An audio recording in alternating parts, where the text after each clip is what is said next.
हो राण्याचो पोर हातीन इतले दोरे बांधून येता पळय, हे दोरे आनीक बांध, दोन्ही हातींक बांध, आता हांगा खाना मेरेन बांध, पोटाकूय बांध. तुका आता खंयचे देव सोडपाचे ना. तुझ्या अगेन्स्ट आता ही मोहीम चालू जाल्ली आहा. तुम्ही गोंयकारांक सोपोवपाक येयल्यात, गोंयकारांचे निसंटण करपाक येयल्या पळय.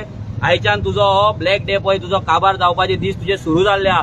जाय तितले दोरे बांध. आता जुगनू बाबा कडेन वच नाल्यार आनीक खंयच्या बाबा कडेन वच, मायकलाक घे, वच जुगनू बाबा कडेन आणि बांध दोरे. पळया तुका दोरे सालवार करता काय आमचो राखणदार तुका काबार करता ते आमकांय पळोवपाक जाय. गोंयच्या राखणदारांक सगळ्यांक आवाहन करता आमी आयज ह्या जाग्यार रावन, ही पवित्र आरजी आयज सगळ्या राखणदारांक गोंयच्या उलो मारता, जेंका हेंच्यांनी हात घातला डोंगरांचेर, तेंचे जे स्थान असला ते काबार केला, तेंका सगळ्यांक उलो मारता. ह्या राण्यांक पळोवन घे, ह्या राण्याच्या सत्तरीच्या पोराक पळोवन घे आणि हो वर्सा भितर तेका कितें तो तुजो तांडव दाखय म्हणजे दाखय. उजो जावपाकूच जाय.